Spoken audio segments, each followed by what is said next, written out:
శభాష్. మీలో ఈ చైతన్యం చాలా సంతోషం ఇస్తోంది. నాకు ఇప్పుడు నమ్మకం ఉంది, మా మిత్రుడు పవన్ కళ్యాణ్ గారు అనుకున్నట్టు 50% పచ్చదనం తొందరలోనే వస్తుంది. అదే నిజమైన స్వర్ణాంధ్రప్రదేశ్. ఒకప్పుడు క్లీన్ అండ్ గ్రీన్ కార్యక్రమంతో ప్రారంభించాం, అదొక విప్లవం. ఒకప్పుడు ఇంకుడు గుంతలు దవ్వితే చాలామంది ఎగతాళి చేశారు, ఈయనేంటి ఇంకుడు గుంతలు దవ్వమంటున్నాడని. ఏదైతే కంటూర్ ట్రెంచెస్ కానీ ఇంకుడు గుంతలు కానీ మనం తవ్వగలిగితే, నేను ఎప్పుడూ ఒకే మాట మాట్లాడేవాడిని, పడే వర్షపు నీరుని భూగర్భ జలాలుగా మార్చాలి. ఒక పక్క జలాశయాలు ఉంటాయి, చెరువులు ఉంటాయి, కానీ భూమి కూడా మనం చూస్తే భూమినే జలాశయంగా చేయగలిగితే భూమిలో ఇంక మీకు ఎప్పటికీ ఇబ్బందులే రావు. అలాంటి కార్యక్రమానికి శ్రీకారం చుట్టడానికే ఇంకుడు గుంతలు చేశాం. ఒకప్పుడైతే ఇలాంటి అడవి ఉంటే చుట్టుపక్కల కంటూర్ ట్రెంచెస్ కొట్టేశాం. అంటే 2 మీటర్లు లోపలికి 1.5 మీటర్ వెడల్పుకు కొడితే ఆ కొండలో పడే నీళ్ళన్నీ ఆ ట్రెంచ్లోకి వచ్చి మధ్యలో చెక్ డ్యాములు కడితే ఎక్కడికక్కడ కొండలో ఉండే నీళ్ళన్నీ కొండలోనే ఇంకిపోతే చుట్టుపక్కల భూగర్భ జలాలు పెరుగుతాయి.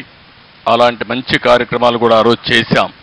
ఈరోజు ఫారెస్ట్ డిపార్ట్మెంట్ ఇక్కడే ఉన్నారు, ఆ గుంతల్లో మట్టి కూడా తీయలే. మళ్ళీ వచ్చాడు పవన్ కళ్యాణ్ గారు, ఇప్పుడు తీయిస్తారు. నాకు ఏమాత్రం అనుమానం లేదు, డబ్బులకు కొరత లేదు. ఆయన దగ్గర 2 పోర్ట్ఫోలియోస్ ఉన్నాయి. ఒకటి ఫారెస్ట్ డిపార్ట్మెంట్ ఉంది, ఇంకో పక్క నరేగా ఉంది. ఈ రెంట్లో డబ్బులు కూడా ఉన్నాయి కాబట్టి బ్రహ్మాండంగా చేసే అవకాశం ఉంటుంది. దానికి కూడా శ్రీకారం చుడతారని చెప్పి కూడా నేను మీకు తెలియజేస్తున్నా. ఈరోజు ఇక్కడ చూస్తే నాకు చాలా ఆనందం కలిగింది. మంగళగిరి ఎకో పార్క్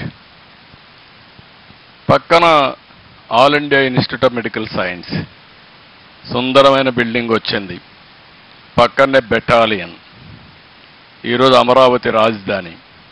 అమరావతి రాజధానిలో నడిబొడ్డున ఇలాంటి ఎకో పార్క్ ఉందంటే చాలా సంతోషం వస్తుంది. నేను ఇంట్లో నుంచి ఇక్కడికి వస్తే మరో ప్రపంచానికి వచ్చినట్టుంది. ఇక్కడే ఉండిపోవాలనిపిస్తా ఉంది, ఒక ఇల్లు కట్టుకొని. అంత మంచి ప్రదేశానికి వచ్చాం. సుందరంగా ఎటు చూసినా కళ్ళకు ప్లీజింగ్గా కనపడుస్తుంది, మనసు ఆహ్లాదకరంగా తయారవుతుంది. ఈరోజైతే రోజుకి 300 మంది ఇక్కడికి వచ్చి ఏదైతే వాకింగ్ చేస్తున్నారు అది 300, 3000 కావాలి.